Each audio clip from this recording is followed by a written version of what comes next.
ఒక చిన్న సందేశం ఉపన్యాసం ఎక్కువ ఇచ్చి మీరే చెప్పారు, మాకు ఉపన్యాసం అయినా ఓపిక లేదు, కావాల్సింది నేను డ్యాన్స్ చేసి చూస్తా అని చెప్పేసి కోరిక ఉంది, నాకు ఆ ఓపిక నాకే.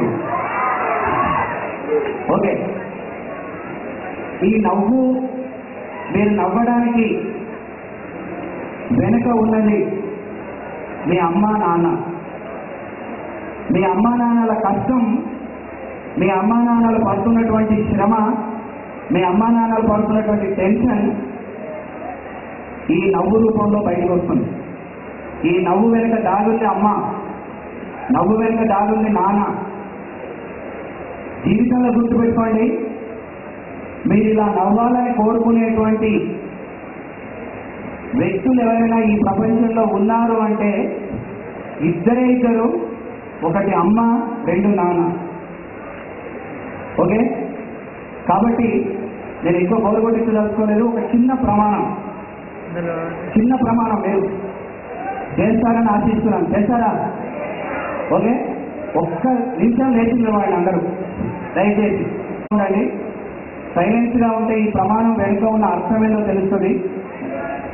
సైలెన్స్గా ఉంటే ఈ ప్రమాణము ఇస్తే డిస్టర్బెన్స్ ఉంటుంది. కళ్ళు మూసుకోండి ఒక క్షణం పాటు అందరూ, దయచేసి కళ్ళు మూసుకోండి. నేను చెప్పినట్టుగా అనండి. మాతృదేవో భవ. అలాగే కళ్ళు మూసుకొని ఉండండి. మీ తల్లి గారిని మీ మనసులో తలుచుకోండి. తలుచుకొని అమ్మా మీరు మనసులోనే అనుకోండి. ఇదంతా కూడా నేను చెప్పేది ఓన్లీ ప్రమాణం మాత్రమే, బయటకు అందాం. మీతో అంతా మనసులో అనుకున్నాను. అమ్మా, నా వల్ల, నా ప్రవర్తన వల్ల మీరు తలదించుకోకుండా చేస్తాను. నేను సమాజంలో గర్వంగా మిమ్మల్ని అమ్మా, నేను ఈ వెల్కమ్ పార్టీ సందర్భంగా మీకు ఈ ప్రమాణం చేస్తున్నాను. మీ కంట తడి నా వల్ల, నా ప్రవర్తన వల్ల ఎప్పుడు రాకుండా చూసుకుంటానమ్మా అని మీ అమ్మగారి పాదాలని తాకుతున్నట్టుగా మనసులో ఊహించుకొని ఒక్కసారి మీ అమ్మగారికి ఈ ప్రమాణాన్ని అంకితం ఇవ్వండి. రెండవ ప్రమాణం, ఇది బయటికి అనండి మళ్ళీ. పితృదేవో భవ. అల్లొక్కసారి గమనించండి. నాన్న ఉదయాన్నే ఎప్పుడో లేచి వెళ్తుంటాడు, 9 వస్తుంటాడు, పొద్దుటి నుంచి సాయంత్రం వరకు మీ గురించి కష్టపడుతుంటాడు.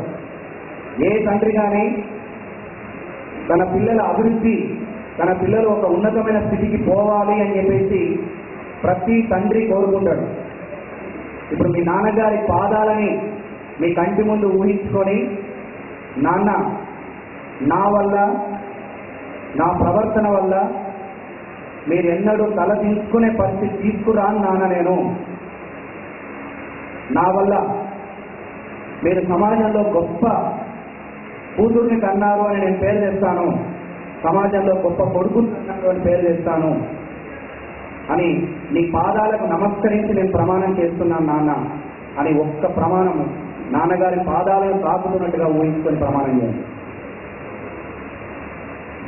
ఇక మూడవ ప్రమాణం, గట్టిగా బయటికి రండి. మరొకసారి మీకు నచ్చిన గురువుని మనసులో తలుచుకోండి. చిన్నప్పటి నుండి మీరు చిన్నతనం నుంచి ఇప్పటి వరకు మీకు ఏ గురువు అయితే నచ్చాడో, ఒకవేళ మీకు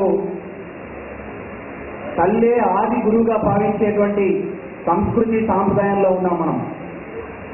ఒకవేళ ఏ గురువు కూడా మీకు స్ఫురణలకి మీకు రాకపోతే తల్లినే మరొకసారి తలుచుకొని ఆచార్య దేవో భవ.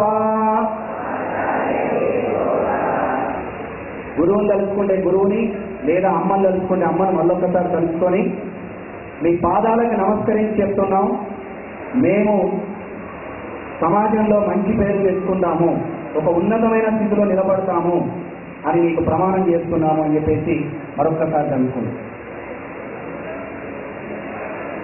ఓకే, ప్లీజ్ పోతున్నాయి. సమాజంలో విలువలు లేకుండా బతుకుతున్నారు చాలా మంది. ఆ విలువలు పెంచే ప్రయత్నంలో ఒక చిన్న ప్రమాణం చేయించాల్సి వచ్చింది. మన కాలికి చిన్న దెబ్బ జరిగితే బాధపడే వాళ్ళు మొదలు అమ్మ నాన్న. మిగతా ప్రపంచం అంతా నటన. గుర్తుపెట్టుకోండి, అమ్మ నాన్న. దయచేసి నేను ప్రతి సందర్భంలో నేను స్పీచ్ చేయాల్సిన అవకాశం వచ్చినప్పుడు అలా చెప్తుంటాను.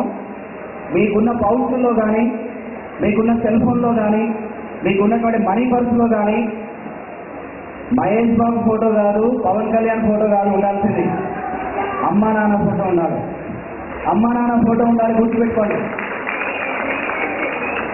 ఇది ఒక భయంకరమైనటువంటి సమాజంలో బతుకుతున్నాం. మన చుట్టూ కావాలి అంటే అమ్మా నాన్న ఫోటో ఒకటే శరణ్యం.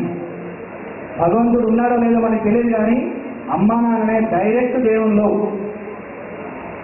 ఈ రోజు నుండి, ఎందుకంటే మీరు పాటిస్తారని నేను నమ్ముతున్నాను. వెల్కమ్ పార్టీ సందర్భంగా ఒక్క మాట చెప్పి ముగిస్తాను.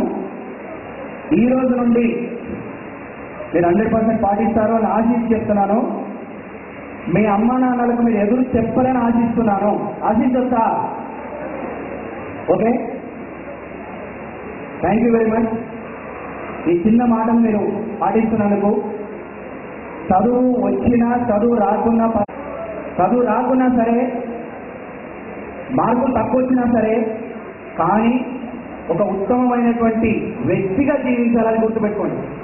ఒక ఉన్నతమైనటువంటి వ్యక్తిగా జీవించాలి, ఒక సంస్కారవంతమైనటువంటి వ్యక్తిగా జీవించాలి.